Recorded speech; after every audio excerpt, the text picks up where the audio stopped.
Best college link में आपका स्वागत है। जैसा कि हम कॉलेज की वीडियोस बैक टू बैक आती रहती हैं जिसमें आपको डिटेल्ड इन्फॉर्मेशन मिलती है। आज बिल्कुल डिफरेंट सीन आपको दिख रहा होगा किसी स्टूडियो में बैठकर, और हमारे साथ एक जाने माने हस्ती और यहाँ पर बैठे हुए बहुत लॉन्ग एक्सपीरियंस है सर का, फैज सर हैं। Sir Faiz sir, best college link में आपका स्वागत है।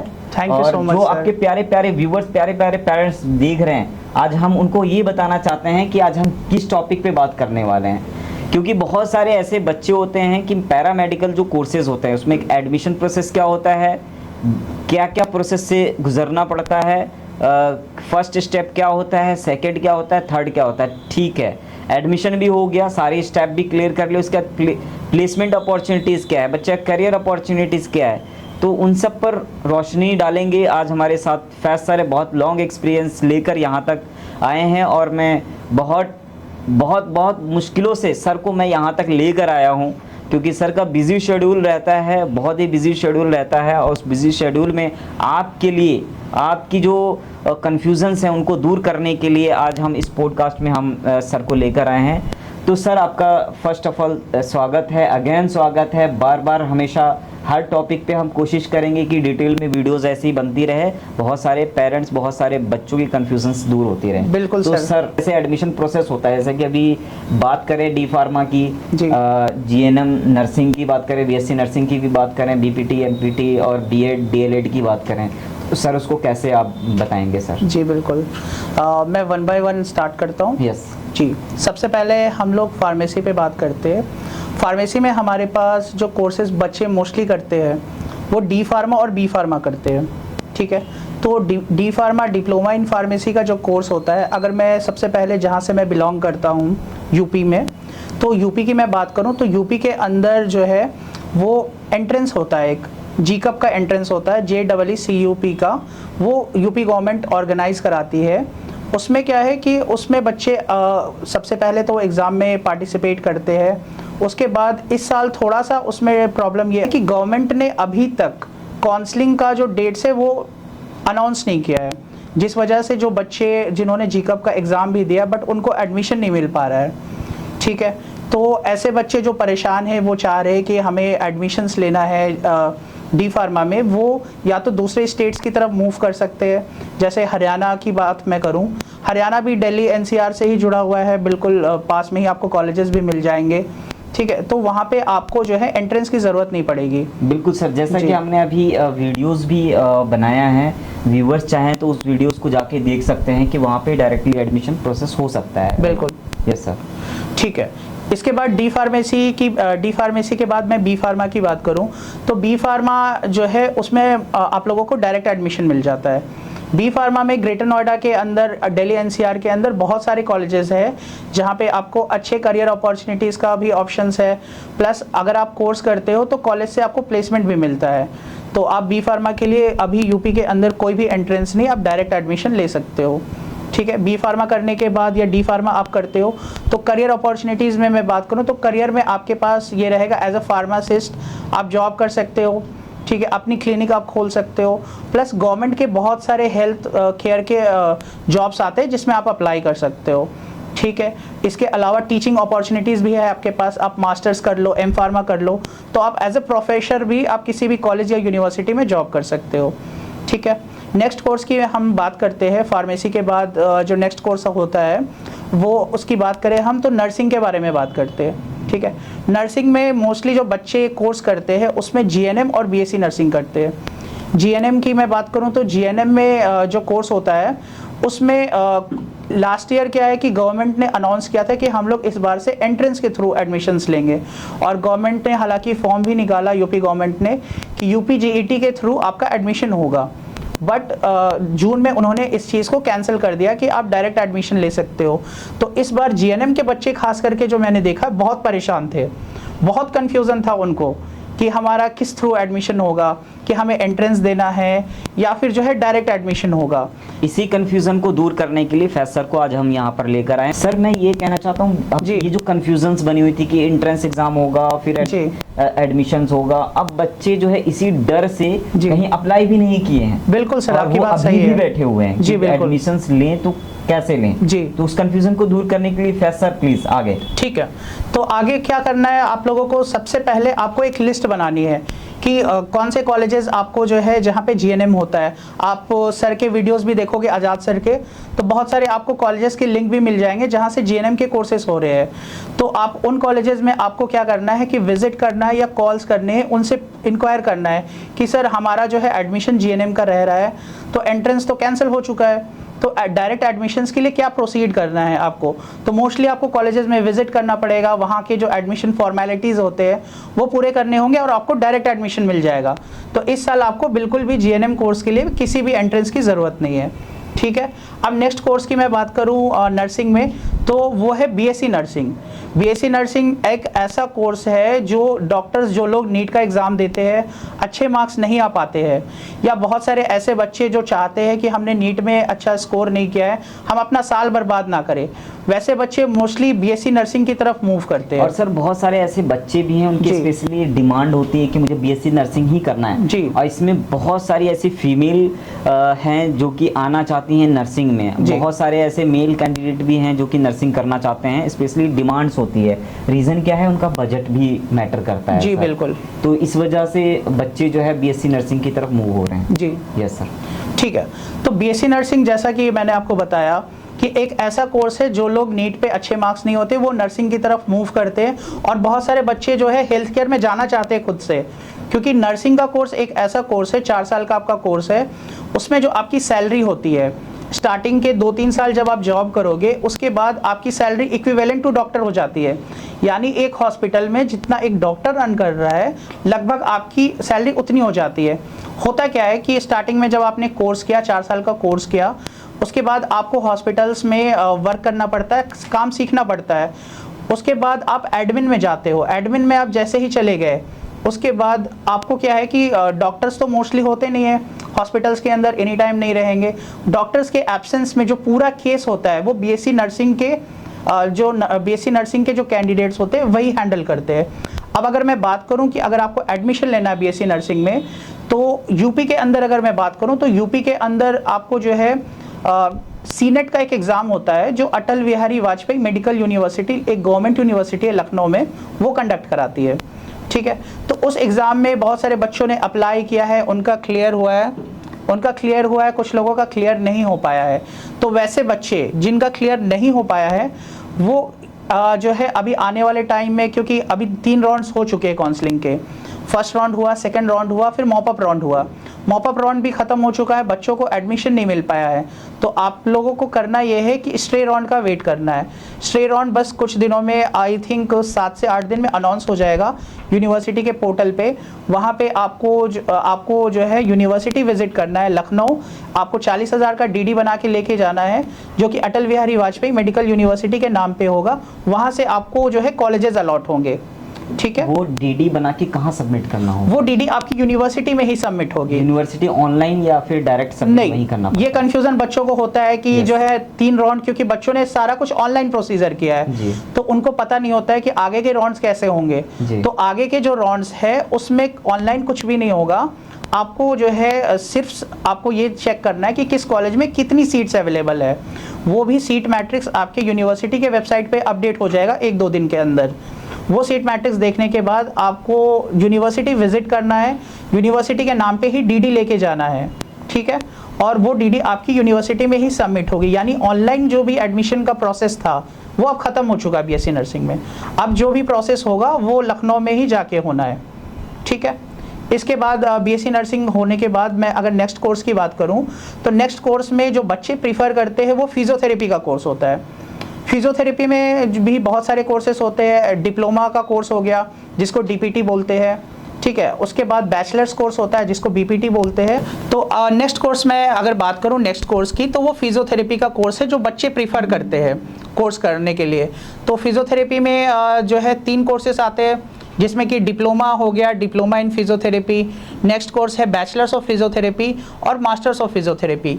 जो डिप्लोमा इन फिजियोथेरेपी है डिप्लोमा इन फिजियोथेरेपी है सर, उसमें जो है कोई भी एंट्रेंस की ज़रूरत नहीं पड़ती है, बच्चे जो है डायरेक्टली एडमिशन ले सकते हैं। किसी भी कॉलेज में डायरेक्टली एडमिशन ले सकते हैं। किसी भी कॉलेज में बच्चों, अगर आपको डीपीटी में एडमिशन लेना है, डिप्लोमा इन फिजियोथेरेपी करना है, तो आप बिल्कुल डायरेक्ट एडमिशन के लिए कॉलेज जा सकते हो। ये तो सर कॉलेज की रही बात। अगर यूनिवर्सिटी की बात करें तो यूनिवर्सिटी के इंटरनल अपना क्राइटेरिया होता है, हो सकता है कोई एंट्रेंस एग्जाम्स होते हैं कई यूनिवर्सिटीज के, तो लेकिन अभी जहां आप बात कर रहे हैं कॉलेजों की जी, और यूपी के कॉलेजों की बात करें, नोएडा एनसीआर, दिल्ली एनसीआर की बात करें जी, तो वहां पे डायरेक्ट एडमिशन पॉसिबल है। जी, दिल्ली एनसीआर के अंदर अगर आपको डिप्लोमा इन फिजियोथेरेपी करना है तो आपको डायरेक्ट एडमिशन मिलेगा जी। इसके अलावा जो है, जब बैचलर्स की मैं बात करता हूँ, बैचलर ऑफ फिजियोथेरेपी, तो उसमें यूपी के अंदर जो है गवर्नमेंट ने एग्जाम एक रखा है जिसको अटल बिहारी वाजपेयी मेडिकल यूनिवर्सिटी ही कंडक्ट कराती है, जिस एग्ज़ाम का नाम है CPET, common paramedical entrance test. तो ये एग्ज़ाम जिन बच्चों ने दिया है उनको यूपी के अंदर एडमिशन मिलता है। बहुत सारे ऐसे बच्चे सर आपको ऐसे भी मिलेंगे जिन्होंने ये एंट्रेंस नहीं दिया है, क्योंकि ये एग्ज़ाम्स पिछले 1-2 सालों से ही हो रहा है, बच्चों को पता नहीं होता है कि हमें कौन सा एग्ज़ाम देना है। तो ऐसे बच्चे जिन्होंने सीपेट का एग्ज़ाम नहीं दिया है, यूपी से है, और वो चाहते हैं कि हमें एडमिशन्स मिले, तो वो किसी प्राइवेट यूनिवर्सिटी से या फिर दूसरे यूपी को छोड़ के दूसरे आसपास के जो स्टेट्स हैं, जैसे कि हरियाणा हो गया, देहरादून हो गया, ठीक है, उत्तराखंड के साइड में बच्चे जा सकते हैं एडमिशन्स के लिए। वहाँ पे गवर्नमेंट ने कोई भी एंट्रेंस एग्जाम ऐसा रखा नहीं है बैचलर्स इन फिजियोथेरेपी के लिए। बट अगर आप यूपी के अंदर ही चाह रहे हैं तो गवर्नमेंट यूनिवर्सिटी से जो एफिलिएटेड कॉलेजेस है उसमें आपको एडमिशन नहीं मिल पाएगा, क्योंकि वहाँ यूपी गवर्नमेंट ने सीपेट का एग्ज़ाम जो है वो फिक्स कर रखा है कि आपको देना ही देना है। एटलीस्ट आप अपीयर्ड होने चाहिए। अगर आप अपीयर्ड भी हो तो जो आने वाले जो राउंड्स हैं, स्टे राउंड होने वाला, अभी सेकेंड राउंड ऑफ काउंसलिंग चल रही है, सेकेंड राउंड ऑफ काउंसलिंग जैसे ख़त्म होती है उसके बाद एक स्टे राउंड होगा। तो वैसे बच्चे जिनको सीट्स नहीं मिल पाया है, या तो उन्होंने फॉर्म नहीं भरा होगा, काउंसलिंग का एग्ज़ाम तो दिया है बट उन्होंने फॉर्म नहीं भरा होगा काउंसलिंग का, या फिर किसी और इशू की वजह से मार्क्स कम होंगे, ठीक है, उनको एडमिशन नहीं मिल पाया है, तो वैसे बच्चे जो है वैसे बच्चे अप्लाई कर सकते हैं स्टे राउंड के लिए।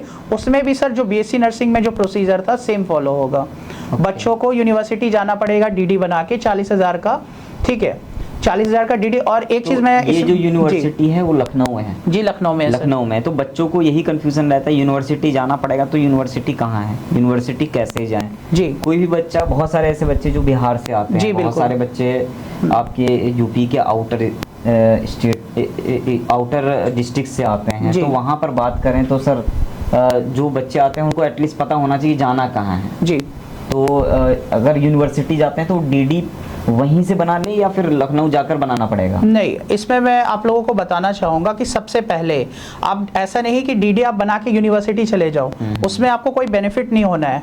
आपको सबसे पहले वो कॉलेजेस सर्च करने हैं जहाँ पे आपको अपना एडमिशन कंफर्म करना है। तो सबसे पहले आप कॉलेजेस में कॉन्टैक्ट कीजिए। कॉलेज में पहले कॉन्टैक्ट करना पड़ेगा। तरीका ये है कि पहले आप कॉलेज में कॉन्टैक्ट कीजिए, देन उसके बाद जो है आप डीडी बनाइए फिर जाइए जी। और क्या होता है कि आप कॉलेज में कांटेक्ट कीजिए कि सर आपके कॉलेज में, पर्टिकुलर कॉलेज में कितनी सीट्स अवेलेबल है।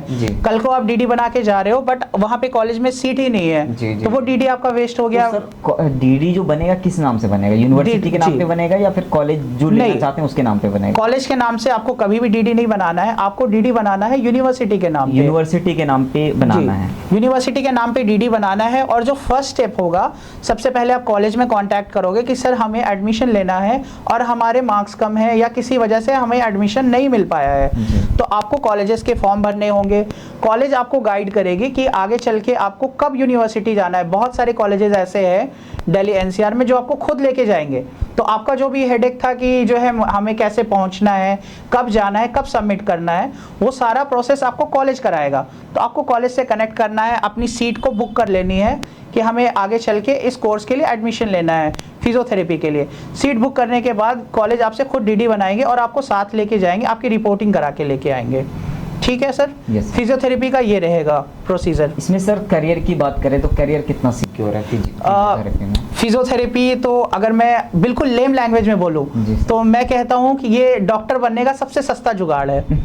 क्योंकि जब आप फिजियोथेरेपी का कोर्स कर रहे हो, अगर आप डीपीटी कर रहे हो, 2 साल का डिप्लोमा भी कर रहे हो, आगे चल के आप 3 साल का, क्योंकि एक कन्फ्यूज़न बच्चों को और होता है कि अगर सर मैं डीपीटी कोर्स कर रहा हूँ तो वो 2 साल का होता है। अगर बच्चे डायरेक्ट डीपीटी करते हैं तो वो 4.5 साल का कोर्स होता जी, है, जी। ठीक है। लेकिन किसी बच्चे ने डिप्लोमा किया हुआ है और आगे चल के उसको बैचलर्स वाला प्रोग्राम करना है, तो वो जो 4.5 साल का प्रोग्राम था बीपीटी का, उसमें 1.5 ईयर्स का रिलैक्सेशन मिल जाता है बच्चों को।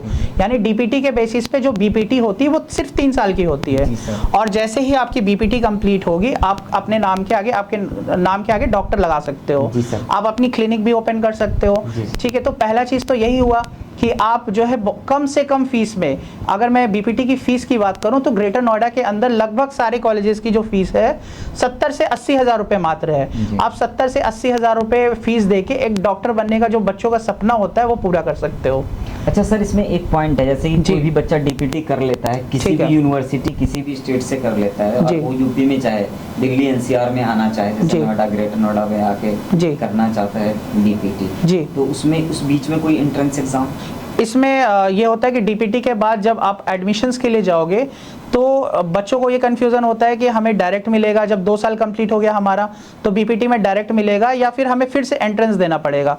तो फिर से एंट्रेंस देने की आपको दिक्कत नहीं होती है, ठीक है। आपको डायरेक्ट एडमिशन जो है सेकेंड ईयर में मिलता है बीपीटी में, तो कोई एंट्रेंस का वहाँ पे कोई दिक्कत नहीं आती है सर। फैज सर, जैसा कि अभी हम पैरामेडिकल कोर्सेज के ऊपर बच्चों को डिटेल में हम बता रहे थे कि एडमिशन प्रोसेस क्या होगा, उसमें करियर अपॉर्चुनिटीज़ क्या है, बच्चों को क्या क्या पॉइंट्स ध्यान रखने हैं, तो बेसिकली हमने डिटेल्स में बताया। तो हम अब एजुकेशन की बात करें, जैसे बीएड और डीएलएड की बात करें, तो उस पर एक बार बच्चों को रोशनी डाल दें। जी बिल्कुल सर। बीएड की बात करें हम तो यूपी के अंदर बीएड में एडमिशन्स जो होता है वो यूपी बीएड का एंट्रेंस जो है यूपी गवर्नमेंट कंडक्ट कराती है।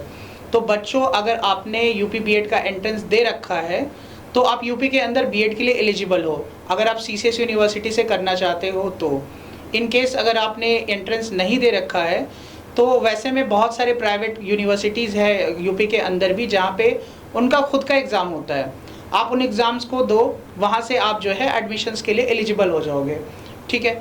बीएड करने के बाद जो है, और बहुत सारे बच्चे ऐसे होते हैं जिनको कन्फ्यूज़न होता है कि सर हमने यूपी बीएड का एंट्रेंस नहीं दिया है, हमारा एडमिशन कैसे होगा। तो उस केस में आप जो है आसपास के जो यूनिवर्सिटीज़ है दिल्ली एनसीआर में, यूपी के अलावा हरियाणा में भी आपको कुछ यूनिवर्सिटीज़ मिल जाएगी, आप वहाँ कनेक्ट कर सकते हो, वहाँ उनका खुद का डायरेक्ट एग्ज़ाम होता है, वो आप दोगे, आप एडमिशन के लिए एलिजिबल हो जाओगे। तो सर, जैसा कि यूनिवर्सिटीज़ का इंटरनल अपना क्राइटेरिया होता है, जी। वहाँ पे लेते होंगे, लेकिन अदरवाइज अगर बात करें कि कॉलेजों की, दिल्ली एनसीआर में जो कॉलेजेस हैं उसका एफिलिएशन की बात करें तो सीसीएस से एफिलेटेड है, जी। तो ये जो एग्जामिनेशन है, विदाउट एनी एग्जामिनेशन कहीं पर भी किसी भी कॉलेज में एडमिशन डायरेक्टली नहीं होगा? नहीं होगा सर, बिल्कुल अगर नहीं कोई होगा। कॉलेज अगर लेता है तो उस केस में क्या कहेंगे आप? ठीक है, अगर कोई कॉलेज एडमिशन्स ले रहा है तो वो कॉलेज आपके साथ जो है फ्रॉड ही करेगा। वो ये करेगा कि एडमिशन्स आपका ले तो लेगा इस साल, लेकिन आपका रजिस्ट्रेशन अगले साल कराएगा। वो बोलेगा कि आपका इंटरनल एग्ज़ाम हो रहा है, हम करा रहे हैं आपका, बट हो नहीं पाएगा, क्योंकि जो भी कॉलेज है यूपी के अंदर, जो भी प्राइवेट कॉलेज है, सारे कॉलेजेस जो है वो सीसीएस यूनिवर्सिटी से ही एफिलिएटेड है। तो इन केस अगर आपने यूपी बीएड का एंट्रेंस नहीं दिया है तो बच्चों से मैं ये कहना चाहूँगा कि आप किसी के भी झांसे में ना आए, ठीक है। अगर आपने एंट्रेंस दिया है तो यूपी के अंदर एडमिशन ले, और अगर आपने एंट्रेंस नहीं दिया है तो उस केस में आप दूसरे स्टेट्स की तरफ देख सकते हैं, ठीक है। जिसमें अगर यूनिवर्सिटीज़ की बात करें, एक जी। सॉफ्ट टारगेट ये है कि अगर बच्चा अगर एंट्रेंस की तरफ नहीं जा सकता है जी। तो वो डायरेक्टली यूनिवर्सिटी में जाके एडमिशन ले सकता है, वहाँ पे थोड़ा सा कंफर्ट जोन मिल जाता है, बच्चा थोड़ा डायरेक्ट एडमिशन हो जाता है। जी। अगर बच्चे के बहुत सारे ऐसे बच्चे होते हैं मन में ये रहता है कि नहीं, मुझे कोई एंट्रेंस के चक्कर में नहीं पड़ना, डायरेक्ट जी। एडमिशन हो जाए, तो वहाँ पे एक अच्छी अपॉर्चुनिटी है कि अच्छी यूनिवर्सिटी जिसका मार्केट में एक इमेज है, एक परफॉर्मेंस बढ़िया है, उसकी वैल्यू है, एक इम्पोर्टेंस रखता है कहीं ना कहीं, तो वहाँ पर आप उस यूनिवर्सिटीज़ में एनरोल करा के अपना एडमिशन ले सकते हैं और अपना फ्यूचर सिक्योर कर सकते हैं।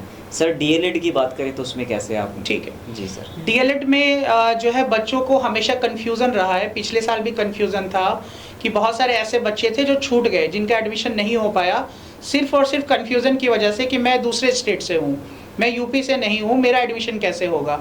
तो बच्चों, आपको जो है बिल्कुल क्लियर कर लो आप कि आप किसी भी स्टेट से हो, आपने किसी भी एंट्रेंस, क्योंकि डीएलएड में कोई भी एंट्रेंस नहीं होता है, ठीक है। तो आप किसी भी स्टेट से हो, आपको एडमिशन लेना है, आप डायरेक्ट कॉलेज विजिट कीजिए, आपको एडमिशन मिल जाएगा, ठीक है। और डीएलएड के लिए पूरे यूपी के अंदर कोई भी एंट्रेंस एग्ज़ाम नहीं है, किसी भी यूनिवर्सिटी का आपको एंट्रेंस नहीं देना है।